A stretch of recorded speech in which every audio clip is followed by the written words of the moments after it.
പരിപാടി പരിപാടി വെള്ളം വെക്കുന്നുണ്ട്. ഞാൻ കൈ വെക്കണോ? ഞാൻ കൈ വെക്കണോ? പോയാൽ ബാക്കിയുള്ള നോക്കാം. ഓക്കെ, അരിന്റെ കിട്ടാ പോലെ ഊറ്റണോ?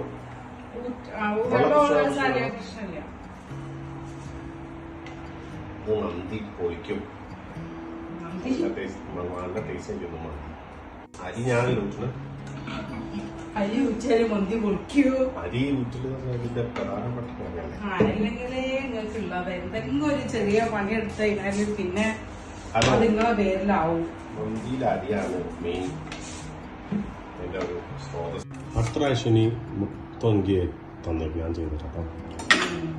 നിങ്ങള് അടുക്കളൊക്കെ ഇറങ്ങിയാല് മൊത്തം ഇവിടെ നാശം എന്താ പറയാ ആന കരിമ്പത്തോട്ടത്തിൽ ഇറങ്ങിയിരിക്കും.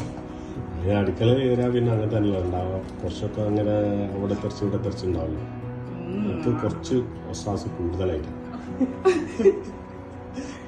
കുറച്ചൊത്തല്ല, എനിക്ക് ഒസാസ് നല്ലോണം ഉണ്ട്. അതെന്താ വെച്ചാല് നിങ്ങള് ക്ലീൻ ആക്കി നിങ്ങള് ഒരു സാധനം ഉണ്ടാക്കണമെങ്കിൽ നിങ്ങൾക്ക് 100 പാത്രമാണോ? ഇനിയിപ്പോ ഹോട്ടലിലെ കിച്ചണൊക്കെ പോയി ഹോട്ടലില് അതിന്റെ ആ ഒരു ഇതില് അതിന്റെ ഒക്കെ അതിന്റെ ഒരു ഭാഗമാണ്. ലാസ്റ്റ് നാളെ ബിരിയാണി ഉണ്ടാക്കിട്ട് നല്ല വൃത്തിയില് ബിരിയാണി ഉണ്ടാക്കി കിച്ചണ് ഫുള്ള് എനിക്ക് തന്നേക്കണം. ഇനി അതിന്റെ അടുത്ത് കയറി വരാനോ അത് ഇവിടാക്കുന്ന പറയുമ്പോൾ ഫുള്ള് എന്റെ കൺട്രോളായിരിക്കും. കൺട്രോളോ? ഫുള്ള് കഴിഞ്ഞ് അവിടെ എത്തിയിട്ട് ഞാൻ ടേബിളിൽ കൊണ്ടുതരും. അപ്പൊ ഇനി കിച്ചണിലേക്ക് കയറാൻ മതി.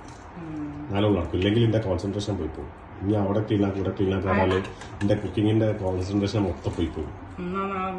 ഈ ഫുള്ളി ഫോക്കസ്ഡ് ആണോ കുക്കിങ്ങിലും ഭാഗത്തേക്ക് അടുക്കൂല എന്നുണ്ടെങ്കിൽ ഞാൻ ഫുള്ള് കംപ്ലീറ്റ് ചെയ്തരാം. ഞാൻ ജെമിനൈനോട് ചോദിച്ചിട്ട് കിച്ചൺ ക്ലീൻ ആക്കിയല്ല റെസിപ്പി ഒക്കെ ജെമിനൈനോട് കിട്ടല്ലോ. ഫുൾ A to Z ഉണ്ടാവായിരിക്കും. പക്ഷെ ഇനി കിച്ചണിലേക്ക് ആലോചിക്കരുത്. അങ്ങനാണെങ്കിൽ ഞാൻ ഫുൾ ചെയ്തതാ.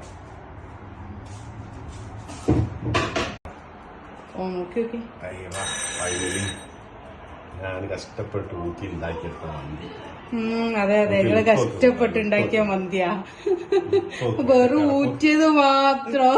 കിടപ്പോക്ക് അതാണ് അതിന്റെ ആ ഊറ്റിന്റെ ആ ഒരു ഇതാണ്. അതെ നല്ല ബസ്സുള്ള ചോറാണ്.